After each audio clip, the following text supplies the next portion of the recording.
What is up? Bleeding Blue Podcast, episode 42. We're back at it. We got some big news this upcoming week. And this week, right now, today, actually, a bunch of signings, trades have been made with the Toronto Maple Leafs. And so we'll get right into it. But actually, before that, Ryan, it's Canada Day weekend. Any special Canada Day events? Anything? What did you do? What do you got up to? Actually, not much. I started a new job on Saturday at this golf course, Nice. which will be hosting the RBC Canadian Open next year, which is pretty cool. I actually played the course on Saturday, which was a lot of fun. I saw some fireworks on our street.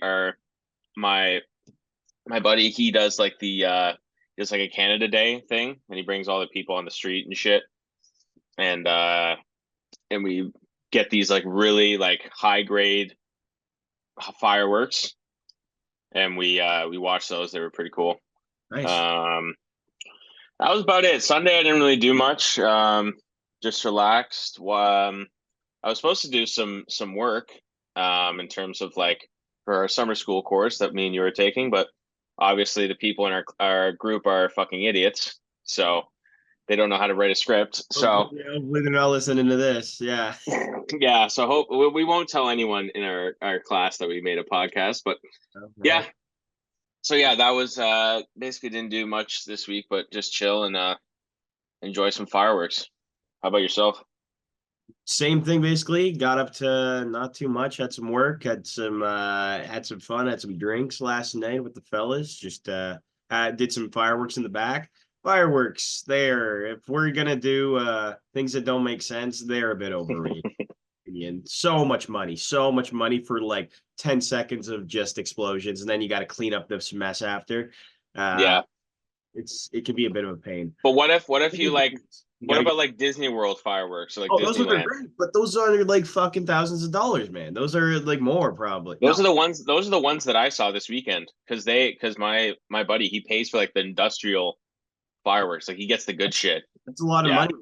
How yeah, like for us who are like kids, it's too much. yeah. You just get the ones at the convenience store, right?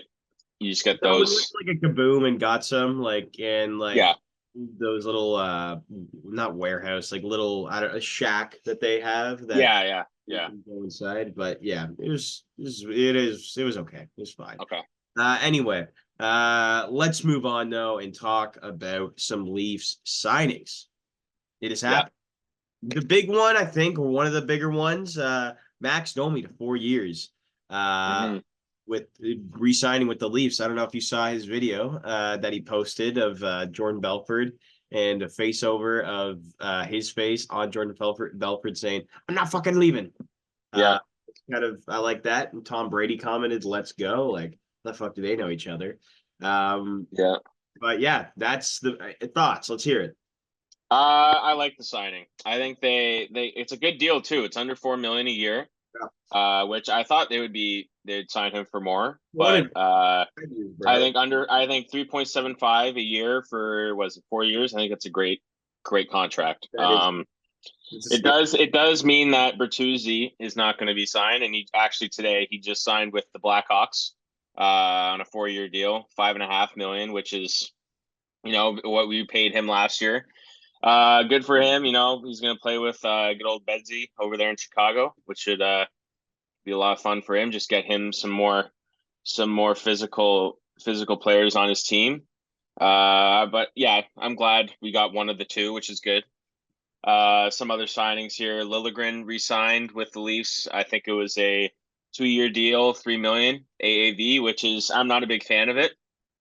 I wish we rather re-signed Lyubushkin or Edmondson. Edmondson still hasn't signed yet, but I think he's probably going to go somewhere else based on who the Leafs have gotten leading up to that. So Like Edmondson to stay. If yeah, he played well in the playoffs and leading up to it in the regular season. So I was glad that I wish we can maybe get him, but since we just signed Liljegren to a big-ish contract, like we're paying 3 million for Liljegren, I don't know if that's the best idea, but since Wall just got extended for 3 more years, which is a good signing. I think we mentioned that last podcast. I don't know if we did, but Wall just extended. We also just signed Anthony Stolars, the backup for the Stanley Cup winning Florida Panthers. Yep.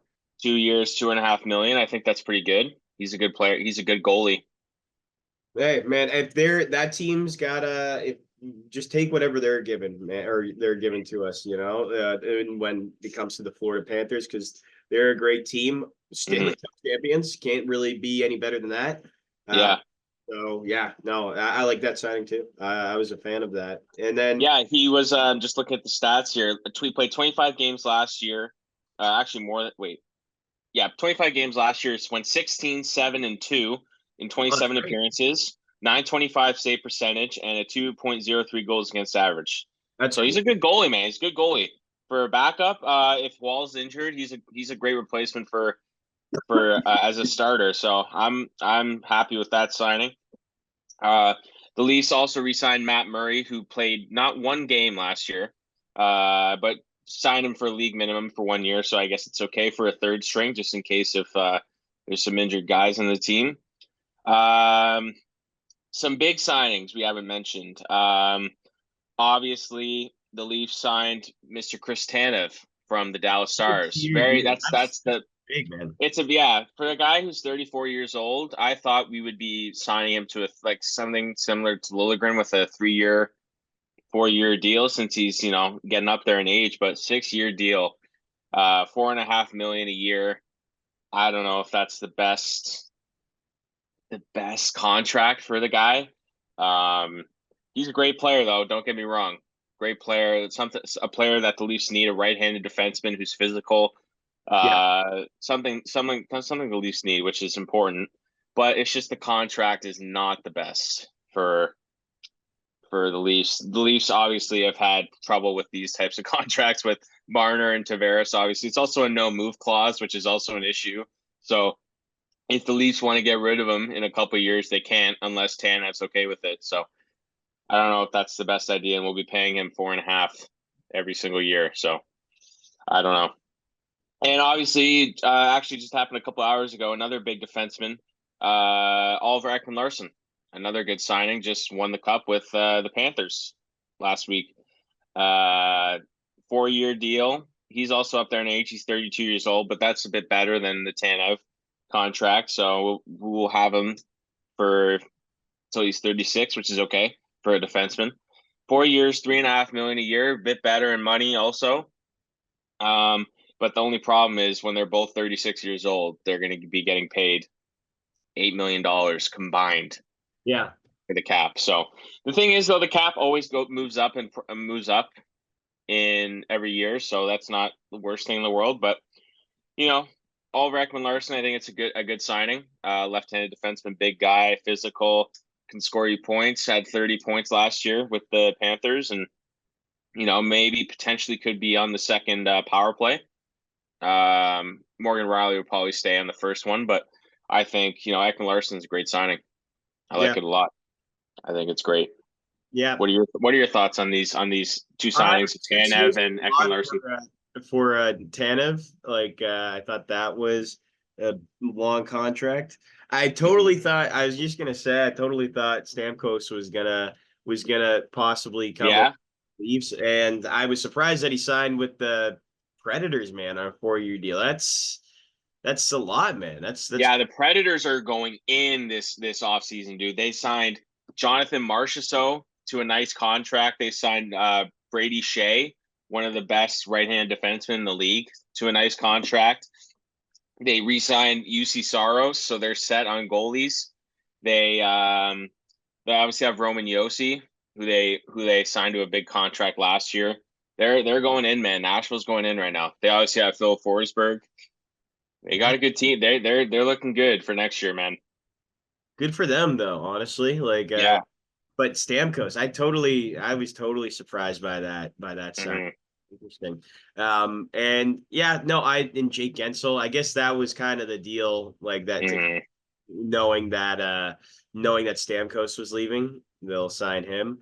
But I think that's a Gensel would have been a great. I would have loved him on the Leafs as like a winger. That would have been a great and the top two lineups on the top two. The only problem is that the Leafs don't have cap space for Stamkos, right? Because I know because that's he got 8 mil. He got 8 mil a year from the Predators, and the Leafs don't have that type of money to pay Stamkos. And obviously, the Leafs already are going to have Tavares and Matthews for another year. Obviously, Matthews will be here for a few more years than Tavares, but Tavares is probably going to be that second line forward. And I don't think for the money that Tavares is getting from us, I don't think Stamkos will be playing on that third line, especially getting paid $8 million a year. So I don't think that would have been the best move in terms of money wise for the Leafs. But it would have been cool to see Tavares and Stamkos. You know, they've been buddies for a while, childhood buddies. You know, both from the Toronto area, playing on the same team for the Leafs. That would have been pretty cool. But yeah, in terms of money, it wouldn't have been a good situation. So who are the guys that are left of the free agent class right now? Well, a lot of guys are getting signed right now. Obviously, Nick Robertson from the Leafs is still he's not going to be on the Leafs anymore. I think that's kind of done. What's that? You requested trade? No, he didn't request one, but I think the Leafs just said they're not going to sign him they're not going to re-sign him. Oh. Lyubushkin, obviously former Leaf, he's now on the Stars. Riley Smith, a big UFA, who was on the Penguins last year, good player. He used to play for the Golden Knights also. He just got traded to the Rangers for a couple of draft picks, which is a nice move for the Rangers because Riley Smith's a great depth winger. A lot of players like, you know, Montour signed with Seattle. A lot of players from Florida and Vegas are leaving. Yeah. A lot of players, man. Yeah, it's a great. It's been 2 hours since free agency, and a lot of these guys are leaving. Duclair signed with the Islanders. Victor Arvidsson just signed with the Oilers. Oh yeah, Boston. Boston made some great moves today. They just signed Elias Lindholm and Zadorov from the Canucks. Those are two great signings from Boston's perspective. Toffoli just signed with the Sharks, so helping out Celebrini. That's a good one right there. Jacob Chikrin just went to the Capitals. A lot of moves are getting placed, man. A lot of moves. Patrick Kane just signed with the Red Wings, staying there. Oh, nice. Cool. Yeah, he's staying there for another year. Sean Durzi staying with Utah, formerly known as the Coyotes, staying with them. It's a good signing for them. Keep him. Yeah, a lot of moves, but I think Sam Reinhart is staying with Florida. They signed him to like a max deal. Yeah. I'm trying to think of other UFAs or free agents that are still there. Not much because Stamkos was kind of like that main guy. Yeah, but a lot of guys are getting signed right now. Fair enough. Shall we anything else to add? Shall we move on to some baseball talk? Yeah, let me just you were asking about the ones that are left. Yeah, a lot of the big names are left, like Brett Pesci's gone. Jeff Skinner still on the board. Jake DeBrusk signed with the Canucks. Yeah, I saw that. Which is a nice pickup for them. Samsonov, he's still a UFA. I don't think the Leafs are going to sign him, obviously, because they just signed Stolars and Matt Murray. Tarasenko's still on the board. Sean Walker, Blake Wheeler, Tarasenko, David Perron, Tyson Barrie. A lot of names. A lot of people still left here for the teams left to sign, but a lot of the big names are already taken. Yeah. Okay.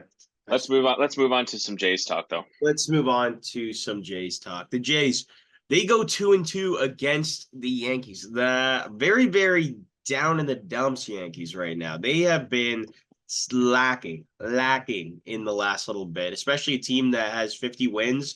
The Blue Jays don't even have close to that. Yeah, right now we're just a team that's trying to piss off. Like, we just want to piss off the Yankees. You know what I mean? Like we're that team that, they say we have to beat these guys. We have to be able to beat them. Well, I'm sorry, Yankees. You split a series with the Blue Jays, the sad and embarrassing Blue Jays. However, the players that have helped them to, what was it, 2 wins in that series were a couple players to be named. Vladimir Guerrero Jr. hitting 3 home runs in 3 games, which is that dude is just absolutely on fire. Let's talk about Vladdy right now, just for a minute. Mm-hmm. What do you think is the change for him? Do you think there's that he's just It's the haircut, man. It's the haircut. Yeah. That's the change, man. And it's also because he's it's arbitration Vlad, dude. That guy, he wants that contract. It's kind of like William Nylander last year with the Leafs. Like he didn't get the extension, but now he does. He just wants that money, dude. Vladdy's looking for that money. I want to re-sign Vlad, bro. I want to re-sign Vlad. Of course. Who wouldn't want to re-sign him after based on how he's performing right now? Also, IKF, man. IKF, that guy's on fire too. You got 292 average, man. He's fucking awesome. I know. He is. He has been awesome. It's totally out of nowhere though, too. Like nobody had any idea that he would end up being this good. I mean, we had some idea. Like he's been very solid for this team. The Hawaiian native, 292 with who would have ever thought that Isaiah Kiner-Falefa is 40 points away from a 800 OPS. That I would never have guessed that. 7 home runs. He's already. So if we take a look at his seasons, his prior seasons with IKF. Let me take a look at this. Let me see if I can find it. Here we go. Stats. So when he was with the Yankees last year, he hit 6 home runs in 113 games throughout the entire season. He's already at 7. In that season, also in 2023, he had 79 hits with a 242 average in 113 games. Right now, he is already at 75 hits. Wow. Yeah. He's 4 hits away from being already over his full season of last year. He's also in 2022, he was still okay. He's not a power guy. He's not going to give you a ton of power. He's going to have around 650 OPS for the most of his career. That's what he's had. Like on average, 670 is his career average. But you take a look at 2022, only 4 home runs.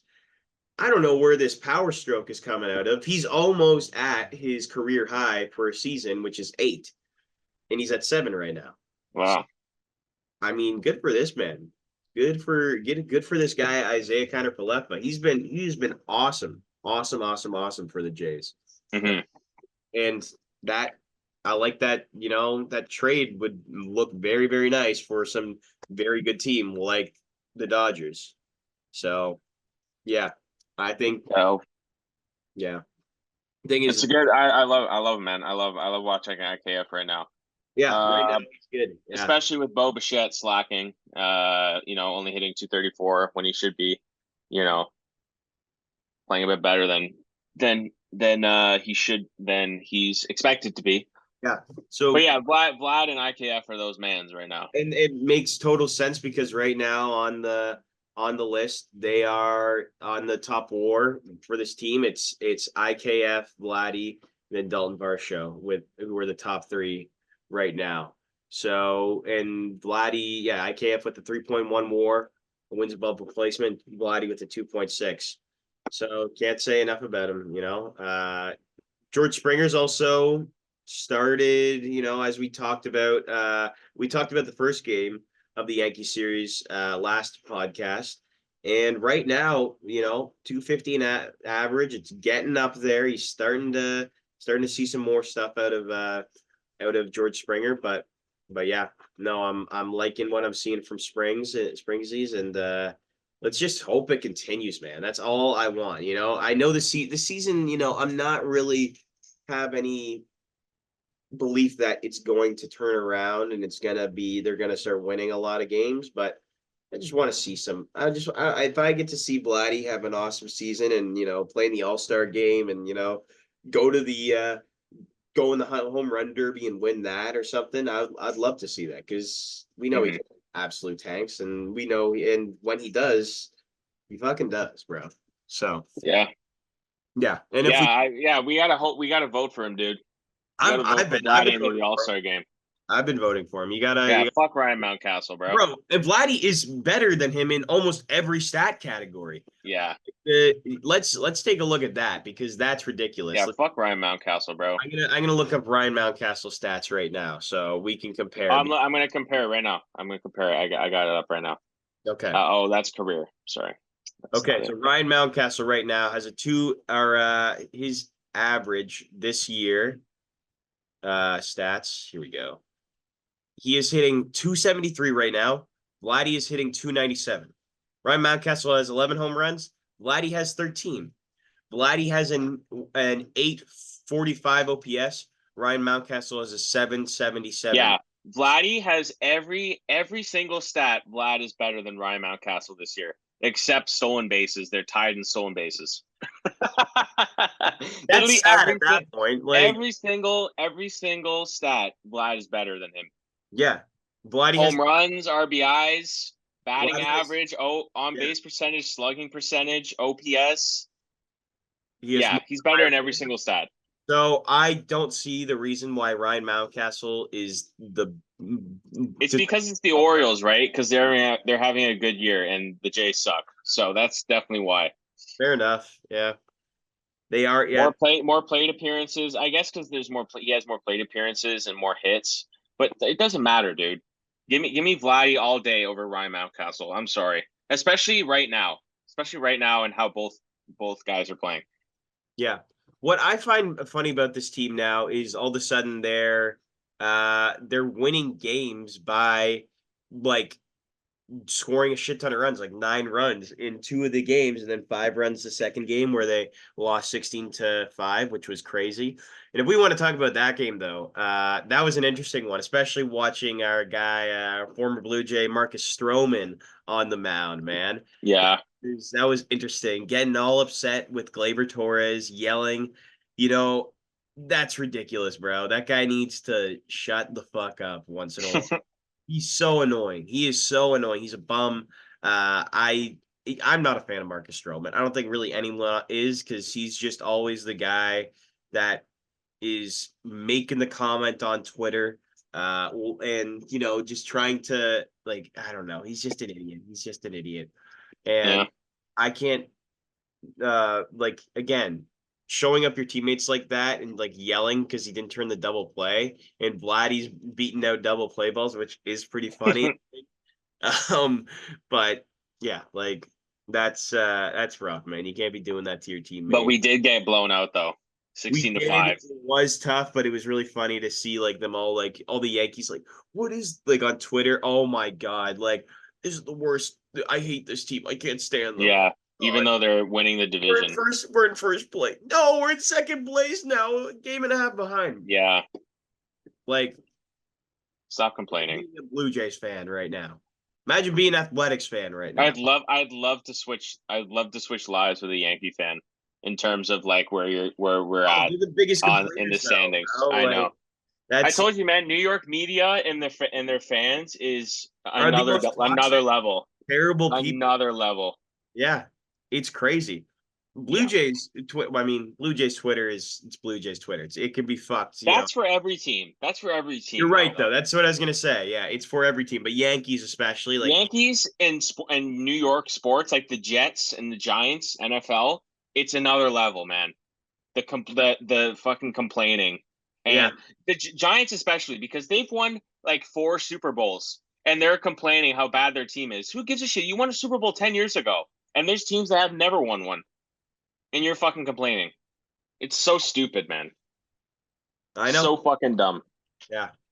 No, I was gonna say, you're right. It is pretty wild how these they get so upset. Rodon was terrible, by the way. He was also so he stinks, bro. I'm taking him off my fantasy team. He fucking sucks. Cortez was okay. He went 4 1/3. Bassett pitched very, very well in that win against 9-3. That was just a shit kicking up by the Blue Jays. 9-3. Love to see it. I love to see the Yankees just absolutely collapse. Like that's when you beat the Yankees, it's the most fun thing. Right now, we have a better record against the Yankees. If I let me take a look right here for you, or maybe we're tied. Okay, we're 5-5 against them. Still, I'll take it. We're 3-3 against the Orioles, which is Hmm. another wild stat. I don't know how the fuck that makes sense. Then we're 3-4 against the Rays. So not really good, but yeah, like Against divisional teams, we're doing okay. okay, yeah, we're doing We're doing okay. okay against the Do need to divisional give credit. teams. And then yesterday's game, I think we have to have the Gosman talk, man. Uh, Yeah. now 4.75 ERA in 17 starts. -7 point set, yeah, -7 WAR right now. Wins above replacement. Uh, Not good. Not good. Not good at all, man. It's been rough for him. Yeah. He has been, I don't know what it is, if there's some injury going on right now after having such a good season last year. Um, it's been tough. It's been tough to watch. It's been tough, obviously, for him, I'm sure, because he hasn't even had 100 strikeouts yet, and he's over halfway through the season. Um, 91 innings right now. He's been mid, and maybe even like more like mediocre. Yeah, it's not a good season for him. This kind of reminded me of Manoa. Obviously not like as not as severe as not Manoa. as severe, but like second or third in Cy Young voting, and then next year just shits the bed. Like it reminds me of that kind of season for Gosman. I It's think not a the good look, man. It's not a good look. I think the big thing for Gosman is the velo's down. So he is right now he is 33 years old. He will be, yeah, and uh for it's getting up there a little bit, but still I think he should be able to hone that and be able to compete still. But the velo is a big factor, you know. There's a big Hmm. difference between 91 mile per hour Gosman and 97 mile per hour Gosman. And just the inconsistency of velo is, I think, a big factor in his ability to pitch. And Hmm. that's what needs to be. I think that's one of the issues that he's been having this year, and just leaving pitches up in the middle, and I think that's another big part of it. But Hmm. obviously, but I like to see Chris Bassett doing his thing as usual. I like to see Barrios doing his thing. Kikuchi has been struggling as well. That's another factor. Like Hmm. Kikuchi not been good, but Bassett right now with the 3.24 ERA be a good trade deadline guy. Yeah. Who do you think if you were to pick a team, who would pick him up? Who do you think? The Orioles? No, the Like the Orioles. Orioles? Uh, every team needs pitching. You can always add pitching to your. Right. I could see the Cleveland Guardians. Yeah. They wanted Or to. what about the Brewers? The Brewers might get him. Brewers, yeah, because the Brewers and the They're Cleveland, struggling on starters. yeah, Cleveland Guardians especially, because like Logan Allen hasn't been good for them, and they totally thought. I'm sure they thought he was going to be good. Carlos Carrasco has not been good. Their main guy. Maybe Bassett for Jimenez? Andreas Jimenez, maybe? Maybe a I good little don't think. I deal. think it would be a. I They're think not going to trade him, though. They're not going to trade him. it'd be a prospect deal. They wouldn't trade Andres Yeah, Gimenez. because the Jays are losing a lot of their prospects to PEDs and stupid trades. Yeah, no, you're right. But So yeah, Guardians or the Brewers will probably be the yeah, two places Guardians for a big one because the Bassett. Bassett's again. He's an innings eating guy, and Logan Allen, yeah, he's 5.75 ERA. Trishan McKenzie got sent down to the minors. Uh, Really? yeah, Carlos Wow. Carrasco not good. It's their main guys are Tanner Bybee and Ben Lively, and like obviously. Shane Bieber's injured. Nate Beaver's injured, and then their other guy, Gavin Williams, who was really good last year, he's injured right now. Mhm. So yeah, it's Oh, what was I gonna say? Um, I saw a report that the Jays are looking to send away Yimi Garcia, Danny Jansen, or like they're open to like trade talks with those Yeah, players. as well. And who else? What else was I gonna say? Jimmy Garcia, Danny Jansen, Yusei Kikuchi, and then one other person I forget. I'd like to trade Alejandro Kirk, that's for sure. I don't think Bo Bichette is not on the table though. He's not. No, he won't be. He won't be traded. But yeah, I think those guys.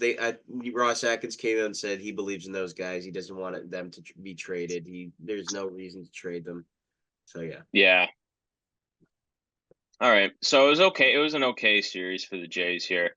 Another big series coming up. We got a big 4-game set against the Houston Astros coming to Toronto, the Cheaters. Should be a fun series though. The Astros they're kind of heating up a bit in terms of getting close to the wild card spot after a horrific start. I saw the pitching lineup for here you go. Yeah, so Hunter Brown's today at 3:00. Actually, 20 minutes before we end this. Yaro Rodriguez is going to start for the Jays, and then the Astros they have Spencer Arrighetti, Ronel Blanco, who had a no-hitter against us at the beginning of the year, and then Framber Valdez on July 4th. Hunter Brown's actually been good in his last few starts. Finally coming into his own. Didn't you pick him for Rookie of the Year? No. No? Okay.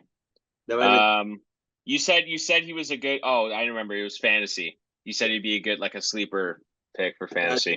I didn't put him on the list because he was terrible last year. So yeah. All right. So what are your predictions for this 4-game set? What are your thoughts? 2-2 again. 2-2 again? Okay. I like that. I think it'll be high scoring games because the Jays offense is kind of coming alive right now. So yeah, it has been coming alive. They do have good pitching, like the Astros. The Astros do have good. They don't have the greatest starting pitching, but they do have good relief pitching. Josh Hader. Yeah, Josh Hader actually hasn't been as good though, which is interesting. Right now the Stros are above 500 for the first time. Yeah, crazy. They were on a horrific start to the season. Yeah, they got Brian Abreu, Ryan Presley, Taylor Scott, Seth Martinez, Montero. At top of their lineup is scary though. Still, like Kyle Tucker is still he's on the 10-day IL, so we'll miss him. But he's on my fucking fantasy team, and I'm waiting for him to come back. 19 homers right now. Alex Bregman has been okay. Cheater. Cheater. Altuve cheater. All these guys are cheaters. Yeah, he is. He was on the cheating team. Doesn't matter. He's on a cheating team. His teammates came out and said he did not cheat. Doesn't matter. He was a part of it. Doesn't matter. Still a cheater. Why are you so obsessed with this? This happened because they cheated to win a World Series. This happened 5 years ago. Like more than that. Doesn't matter. Doesn't matter. They cheated to win a World Series. Doesn't matter. They should be gone from the game because of it.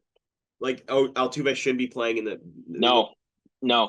Any of those guys. Springer shouldn't even be playing right now, if we're being real. That's stupid. He was a part of it. Same with Correa too. Correa should be gone. Because how do you judge what if somebody didn't cheat, bro? Like somebody doesn't even know. You're still a part of the team.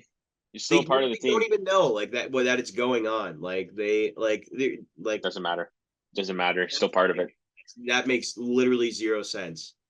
If I'm go to school and somebody fucking is cheating on the math test and I'm in the same class as them, that they're cheating and I have no idea that they're doing it, does that mean I have to get my test taken away from me because I was around the person? Because the teacher's going to make you have to do the whole class, right? Have to do the whole test again. That's not true. Yeah. It gets a 0. That's what happens. That person gets in trouble. Stop. I don't know what the fuck you're talking about. You're not winning this. They're still cheaters, though. Doesn't matter. They're all cheaters. All cheaters. I stand by. I don't think Altuve is a cheater, and he's still one of the best players in all of baseball. It doesn't seem to have affected him, and I think Yeah, I like watching him and Yordan Alvarez too. Is Yordan Alvarez a cheater? No, because he wasn't on the team when Oh, but he was he a was part of still it. part of the Houston Astros team though, because he was in their minor league system. Doesn't that make him a cheater as well? Well, he wasn't actually on the team, minor league system. He's not on the actual Oh, but starting lineup, so he's not. that that's the Doesn't exact matter. thing as Doesn't matter. Altuve being on the team and having no idea that it's But happening. Altuve was like on the team, like he was playing in the World Series in the playoffs.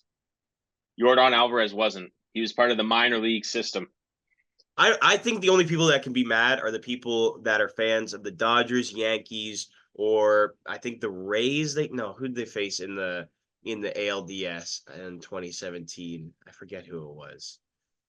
But maybe the Red Sox. Yeah, it might have been the Red Sox. Those are the only people that can be mad. Anyone else, I think, is ridiculous. It had nothing to do with you. I don't think you. Yeah, that's what I think about that. It's still like if you're a fan of sports and you're seeing a team that's cheating and they win because of it, it's stupid. It's dumb. It Yeah, doesn't it no, doesn't it's not matter if good. you're It's not if you good. They're got not beaten by supposed to them be or doing you're it. just a fan of sports. Happened so long ago. It doesn't like matter at this point. Like you could, I'm sure they'll be getting it from people. I think especially going to a Jays game and booing the team when the 2017 Blue Jays weren't even close to making a playoff spot I think that's stupid too. I'd still boo them. I'd still boo them. I'd still boo Bregman, Altuve. I still boo them. All right, fine. Yeah, Somebody still that's sap. just my opinion. I don't give a shit. All right. Cheaters. They're cheaters for life. I know. I Just don't like get game five in that crazy game, the Dodgers should have won it, and then they'd win the World Series back in LA. Game 6. I think it's just I think it's a little much, bro. I think that No. yeah. All right.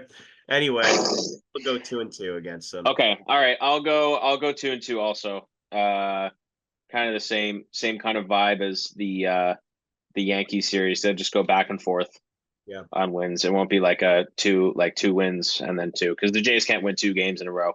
So they're just going to go back and forth with the Astros. Yeah. That's my thoughts. I think so. Just quick and simple. I think the Jays will just kind of be going back and forth with these teams that are ahead of us.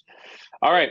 Yeah, good talk there. Let's move on to our top 5 of the week here. This is an interesting one. This was a tough one for me to decide. We are going to go with top 5 sports teams. So not like for example, if I picked like the Toronto Maple Leafs, it has to be like a specific year of that team. So like if I want to choose the 2024 Toronto Blue Jays, which I won't, it's it's like the specific year that team played in. So like a team that won a championship or something in that year, then you Yep. can specifically pick that team with those players on it. So let's Ryan, you go first this time. I always go first in these top 5. So let's see you start it off. I will. All right.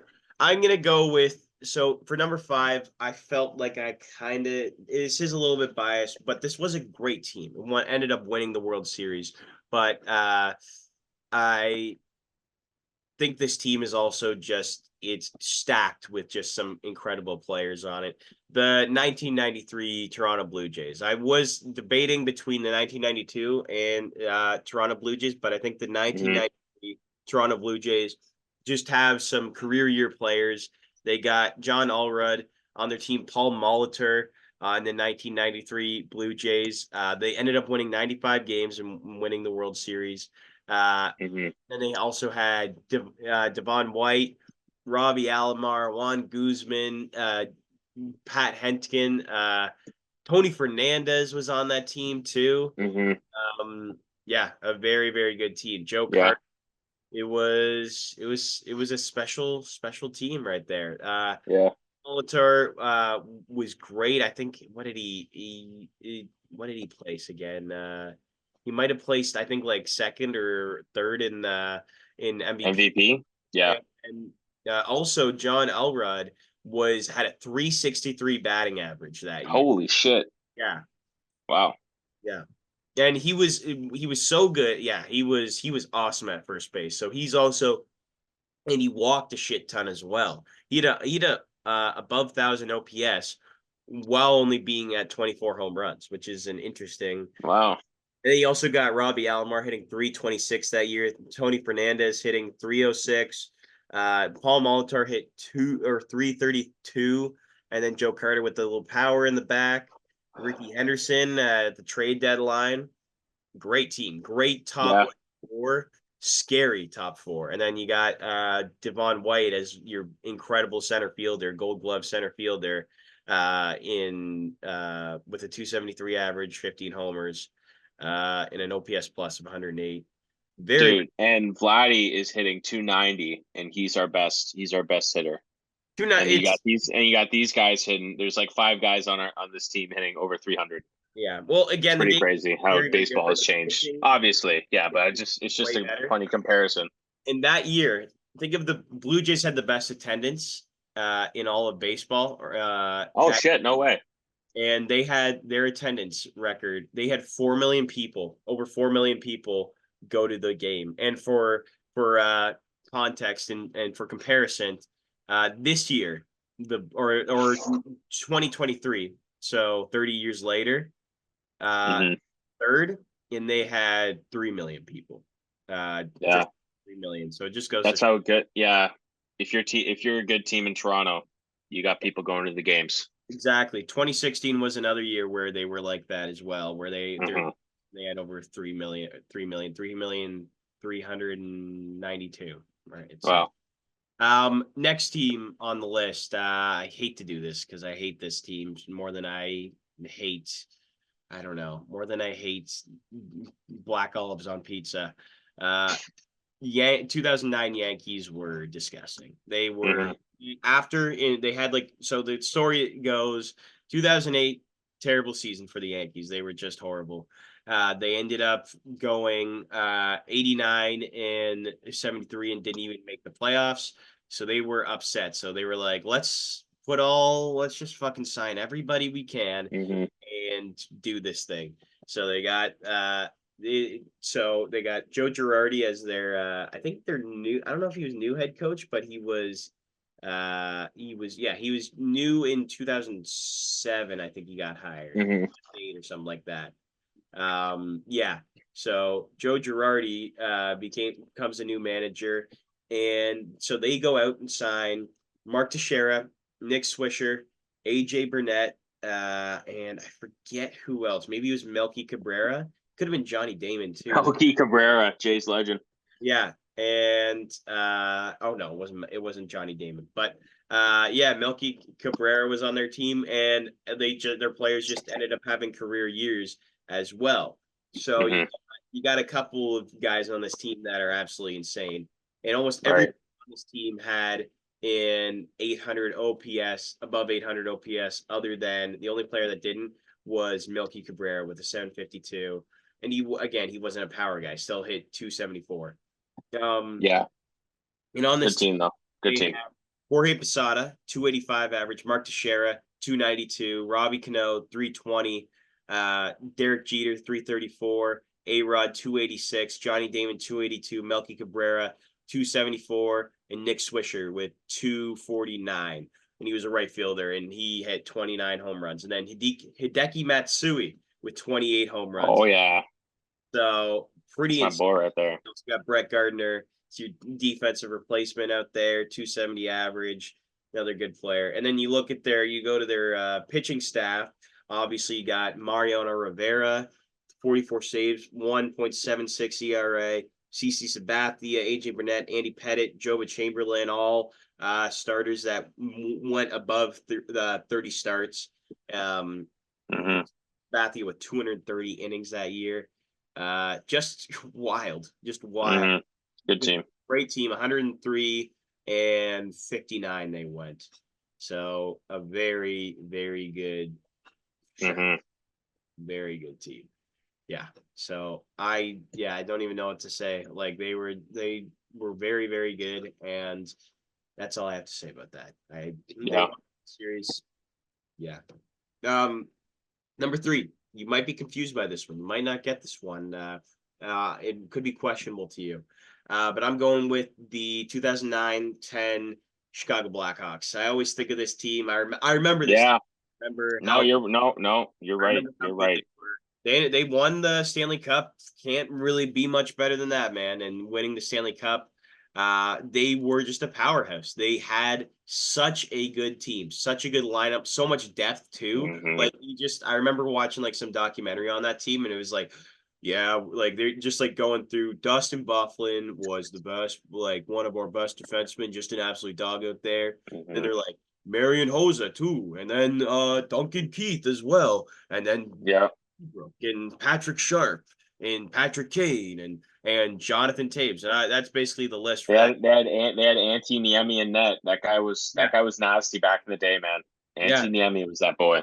and they lost Corey Crawford that's a year too, and Antiniemi came out and was just He was like insane. like Insane.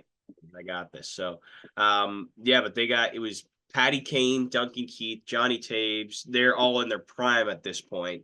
Patrick Sharp, Marion Hosa with a great season. This was just before I think he was gonna retire. I want to say I'm Who's wrong. this? Oh wait, no, I'm wrong. Hosa? No, no, no, No. He hadn't retired by then, but he was no. still very good with their team.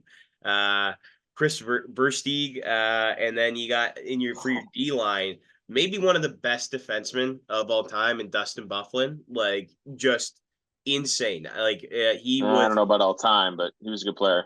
he was good, man. And they always talk about. I was gonna say. He's not making. I don't think he's making the Hall of Fame, but he No, was a he's good not making player. the Hall of Fame, but he's a defenseman with a 20, scores 20 goals, gets a bunch of assists. Like when he was with Winnipeg, he was really good for that team. And Hmm. in Chicago, he's scoring like close to 20 goals with them. And for a defenseman, that's good, man. And he's also just huge. He is giant, 6'5", just a scary motherfucker. Um, Hmm. there. But yeah, he was an absolute dog on the ice. Um, yeah, and then Okay. also you always hear about who was it, Matthew Tkachuk, that said like the scariest defenseman he's ever have to go up against was Dustin Bufflin. Just Yeah. just it was a different human. Like it was like yeah, that was an Hmm. athlete right there. That was peak physical form, Right. I guess. Yeah. So yeah, there's my at number three. Number Number two, three. number two, 1996, 1997 Chicago Bulls. Uh, Yeah. Out of all the years I had to pick, I had trouble. Not the best like 95, 96, or like the when they went back to back. It was after they went back to back, so I have it right here. So okay, 97, 97. Okay. 96, they won in 97. So Okay. they went 69-13 that year. Again, if you look at like their basketball reference, all the wins are like in just by a fucking insane margin. They Right. been going 12 and 0, which is very, very good. And I was just very difficult for me between this team and I forget, maybe it was the 2013 or 2014, maybe 2015 possibly, Golden State Warriors, where they went 15, 16. Are you talking about when they won when they won? they won and went like they were just insane. Like Okay. they went like 73-9, something like that. That was 2015, Okay, 2016. yeah. That's when they choked the 3-1 lead to the Oh, that's when it was. Yeah, that's the when reason why. they choked it to the Cavs. Yeah. And then, but again, you've got MJ on this team, Steve Kerr, Scottie Pippen, Dennis Rodman. You've just got Croatian legend Tony Kukoc. Tony Kukoc. Yes, Tony Yeah. Kukoc. Yes, I totally Yes, forgot. sir. Yes, That's my yeah. boy. Yeah. Like again, if you watch The Last Dance, you know about this team, how good they were. Hmm. And at this point, like they were like, they don't, it doesn't feel as good anymore because you win so much. Absolutely, just drove through that entire series. Um, they faced the Washington Bullets, beat them, Atlanta Hawks, Miami Heat, and then Utah Jazz won 4-2. Who was on the Utah Yeah. that year? That was really good. John Stockton, Karl Malone, Jeff Hornacek.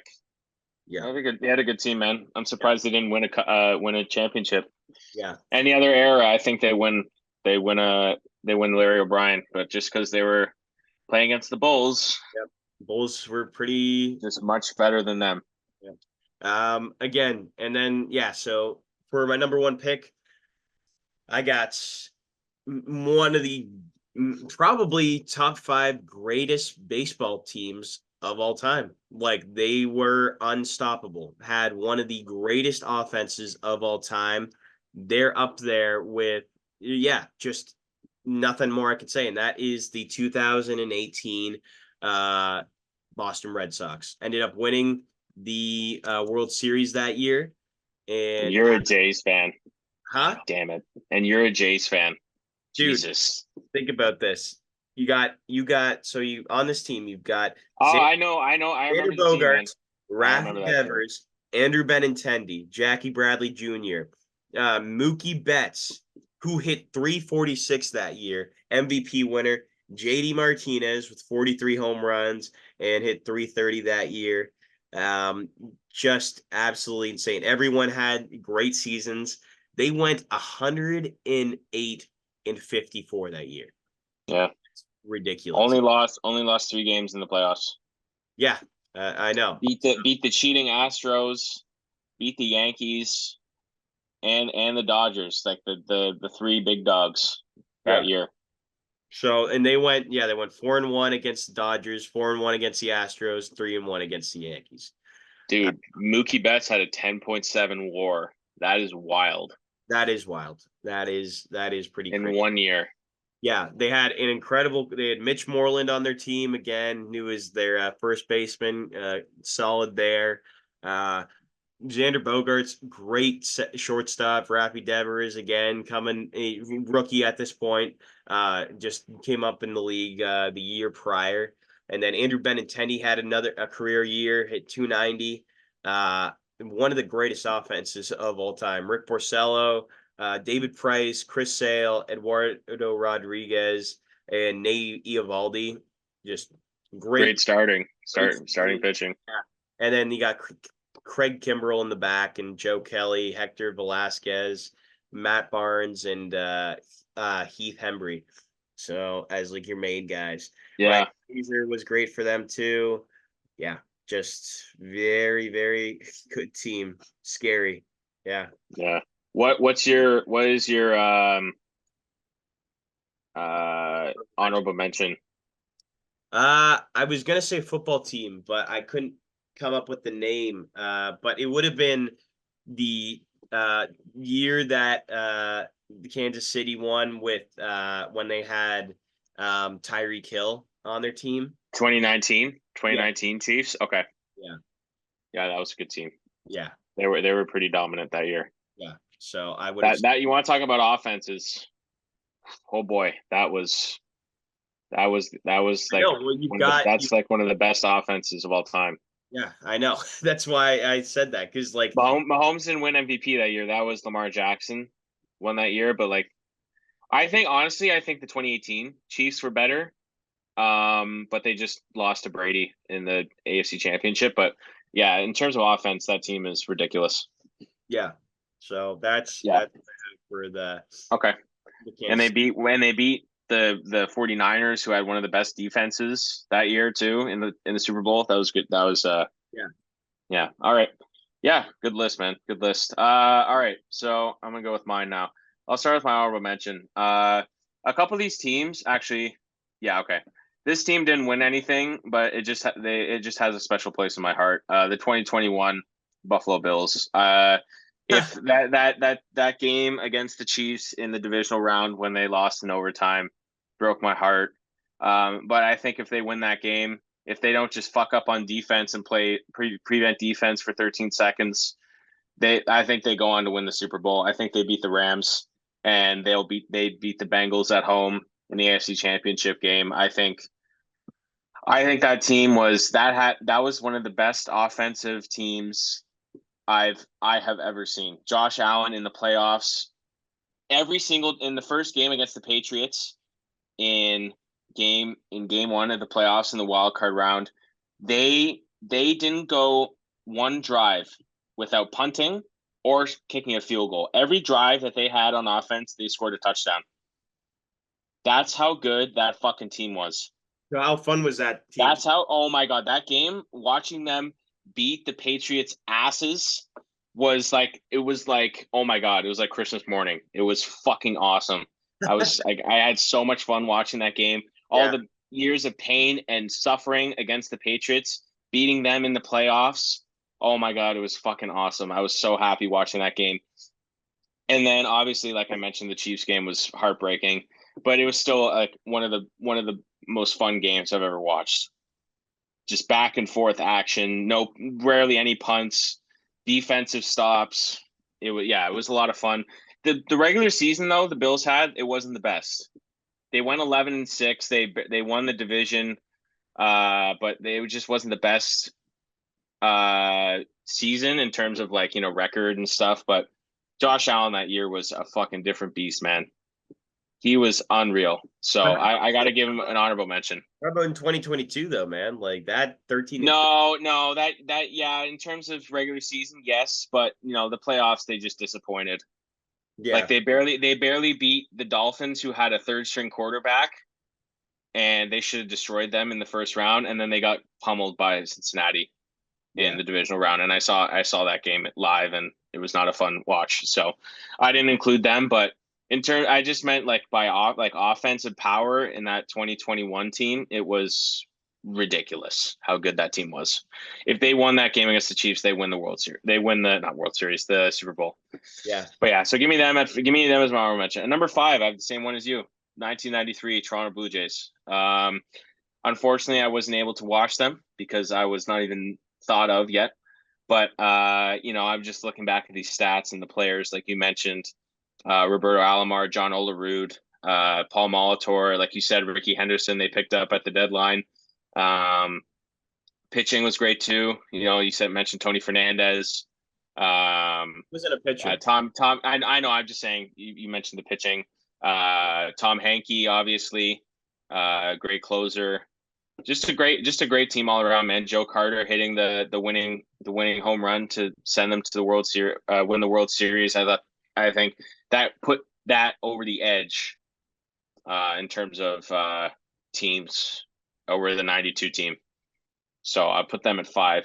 Number 4, another team that did not win a championship, but I think in terms of just firepower and offense, defense, I have to go with the 2007 New England Patriots. They went undefeated in the regular season. They won they won their AFC divisional and AFC championship game by a mile, and then they just lost to the fucking New York Giants in the Super Bowl. Yeah. I think 99 times out of 100 the Patriots win that game, but that one night, Peyton Manning just turned into Jesus and just won them that game off sheer will. Patriots that year, they had Tom Brady, probably his best offensive year ever. I think it also helps that he had Randy Moss, one of the best receivers of all time that year. Probably, I think, one of the best. Is that the year when Randy Moss got a touchdown and then pulled his pants down and then No, he was with the Vikings. That's a disgusting act by Yeah. Randy Moss. Yeah. I'll just put this into perspective for you. Both times they played the Bills that year, the Patriots beat them 38-7 and 56-10. Holy! I mean, I'm not saying the Bills were, a great team, because they stunk, like, up until Josh Allen came. But yeah, I'm just looking at some of these games that they're playing, and they're just dominating teams. Dominating 38-14, 38-14, 34-13, 34-17, 48-27 against the Cowboys, 49-28 against the Dolphins, 52-7 against the Washington Redskins. I mean, offense is on another level. Obviously Tom Brady, Randy Moss, Mike Vrabel as their linebacker, now a great coach. In terms of defense, they had Ty Law. I think they had Wes Welker, another great receiver that Brady had.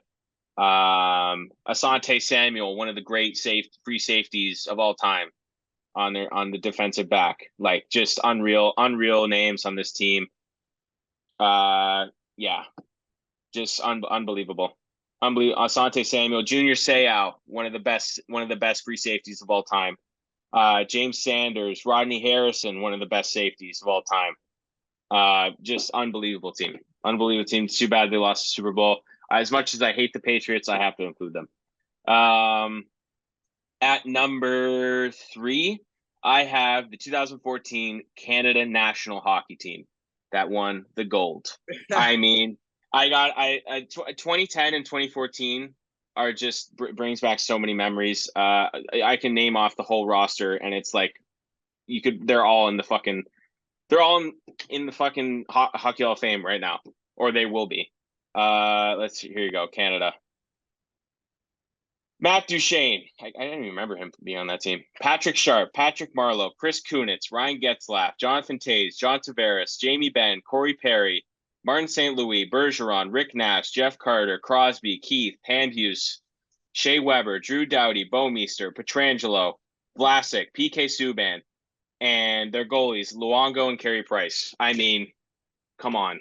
I mean, 2010's right up there, but this team was blowing out people left, right, and center. I remember that game that they played against who's it, Latvia, and they won like 8-1 or something. Jeff Carter had a natural hat trick in like 5 minutes. Like It was ridiculous. Yeah, I remember watching that game at school. Fucking unreal. That team was not losing to anyone. No. They were fucking insane. They were so good. I remember waking up at 9. What was it? Really early because it was in Russia that year. Yeah, I woke up really early to watch the gold medal game when they played Sweden, and seeing Crosby score that breakaway goal to win the gold medal. Yeah. Who else? Unreal. And Chris Kunitz had a fucking rocket that game. I remember. Yeah, Crosby was playing with Kunitz and Bergeron, I think, on that first line.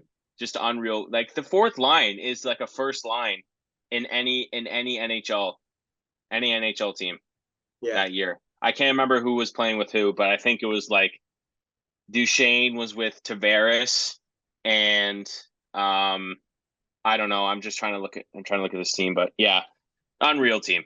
Unreal. Luongo is your backup. 2014 Luongo is your backup when you have Carey Price, who's in his prime, just making unreal saves. Oh. Mike Smith, prime Mike Smith on the Coyotes is your third string. Come on, dude. Unreal. I got to put them at 3. At number 2, I think I'm a bit biased, but I have to go with the 1967 Toronto Maple Leafs. Did not see them win, obviously, but I just have to put them. My dad didn't even see them win. Yeah, but I have to put them. I just have to make them, just put in my head, this will happen one day. Let me just look at this team here. George Armstrong, obviously, Hall of Famer, Leaf legend. Johnny Bauer still on the team at 42 years of age. Wow. We had Frank Mahovlich, great player. Dave Keon, Red Kelly, Tim Horton, the guy, Tim Horton.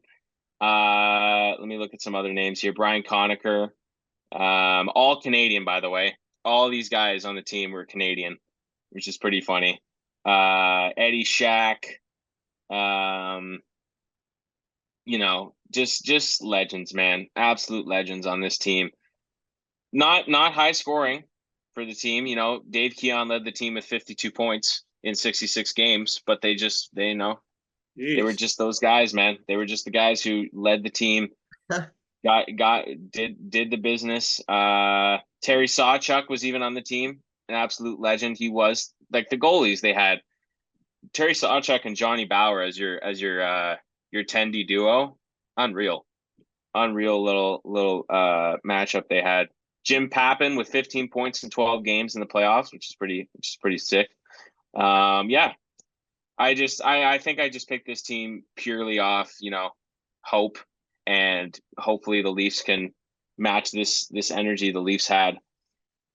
Yeah, so give me that team at 2.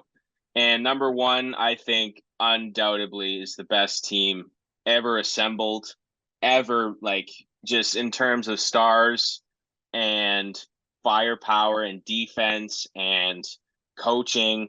Give me the dream team, the 1992 U.S. basketball team. I think they're every player in this lineup. I'm just going to name them off right now. Every player in this lineup is in the Hall of Fame. I'm pretty sure. Every single player. Charles Barkley, Chris Mullin, Christian Laettner. He was in college. He was the best college player from at Duke. He made the team somehow. Clyde Drexler, David Robinson, John Stockton, Karl Malone, Larry Bird, Magic Johnson, Michael Jordan, Patrick Ewing, and Scottie Pippen. Wow. Dude, how can you beat that team? How can you beat that team? And they left off Isaiah Thomas. And that guy just won back-to-back NBA championships with the Pistons, and he got let off the team. Yeah. You had the best college player of all time potentially on the team. He didn't even play that much. He played, I think he averaged 7 minutes a game. He probably got 7 minutes a game because of they just blew out every team, so he was on there for garbage minutes. Like John Stockton averaged 7 minutes a game, and he was one of the best point guards of all time. It's just unheard of, this team. No other team will be like this. Olympic sport, like any sports team, will have this much firepower on the team. Potentially, maybe the 2026 Canada hockey team for the Olympics, but I mean, literally, you could have the backup starting lineup. The backup team would win gold medal. Would win the gold medal. Yeah, you could also make the argument for like Team USA and the WBC last year was pretty insane as well. Yeah, but they didn't win though, sadly. Yeah, they did. They still did come second place and just barely lost. Like it was 3-1. I think the game was 3-1 or 3-2. So but still, that team, it's got Arenado, Goldschmidt, Mike Trout, Kyle Schwarber, Mookie Betts, Cedric Mullins, Tim Anderson. I'm trying to think of Trey Turner. Literally just every guy. They had no pitching though. That was the thing. They had like Lance Lynn and Merrill Kelly as like their main starters. So yeah, Adam Wainwright, who fucking sucked. But yeah, this team, I mean, you letting off Isaiah Thomas off this team. That's how good this fucking team was. Unbelievable, unstoppable. I'm pretty sure they beat Croatia in the gold medal game by like 30 points. Yeah. Yeah. Unbelievable. Unbelievable team. I think undoubtedly they're the best assembled team in sports history. No doubt. The dream team. Yeah. Yeah. The most recent one, I'm trying to think of the other one with where LeBron, it was like LeBron. That was 2008. Huh? They're up there, but 2008. Yeah. 2018. They're up there though. Yeah. Who knows? Maybe this team this year in the Olympics, this U.S. basketball team might be will be up there with in terms of firepower. Yeah. Because they have LeBron, Steph Curry, Embiid, Jason Tatum, Anthony Edwards. Like this could be they could be up there too, but I think 92 is undoubtedly the best team. Yeah. No, agreed. I was gonna also mention a team that I was surprised you didn't put on there. The 2005 bench warmers are just three guys. Yeah. Gus Bucks, Clark, and Clark the Dork. Yeah. Richie Bitchy. You got Gus throwing absolute flamethrowers, and then you've got basically Richie, the next Mike Piazza, behind the dish, absolutely just framing like and then in your outfielder, it's basically Mike Trout and Clark the Dork following fucking butterflies everywhere. Yeah. And and just with a beautiful swing too. He's got one of the best swings. He just and like as soon as he put on all that tape around his hands with the bat, he was incredible. So that's my honorable mention is the bench warmers. Some of the greatest. You could also make the argument the Toon Squad, the Monstars are the Monstars. No, they got destroyed by Michael Jordan and Bill Murray. So yeah. and Bugs Bunny. So yeah. Yeah, no, This is a definitely. good list though. This is a good top five. I don't know who's gonna win because you went baseball heavy I and always go baseball heavy, bro. I went hockey heavy. Who knows? We'll see. Yeah, I don't know. Like, yeah, We'll see. you gotta look at their all those player stats, and I think if they don't win, like if they didn't end up winning like their championship, their respected championship, then it's kind of hard to put them on the list, you know? Yeah. Because I really wanted to put every team that won a championship on my top five, but I had to include the Bills Yeah, because that team, oh my God. love them. Stephon Diggs was in his prime with the team too. They had Cole Beasley was fucking awesome that year. Gabe Davis with 4 touchdowns in that Chiefs game. Now he's gone to Jacksonville. Yeah, Yeah. yeah, bro. It's Matt crazy. Milano, Tre'Davious White. Oh my God. Just fuck. Makes me sad. It makes me sad that they're all gone, but it is what it is. Yeah. All right. Well, I will. I think that is it for today's episode. Mm-hmm. Yeah. Thank you guys so much for listening. It's a bit of a long one today, but make sure to go check Yeah. out, and go watch this Jays game, the Canada Day Jays game, and happy Canada Day, everyone. As we Mm-hmm. celebrate, I don't know how many years. 100. It is 157. 157 years. It's great, great country. Was it? Yeah. 157 years. Yep. Yeah. All right. Well, thank you. Thanks again. Have a good one. Cheers, and make sure to check out all the channels and stuff we got going. See you soon.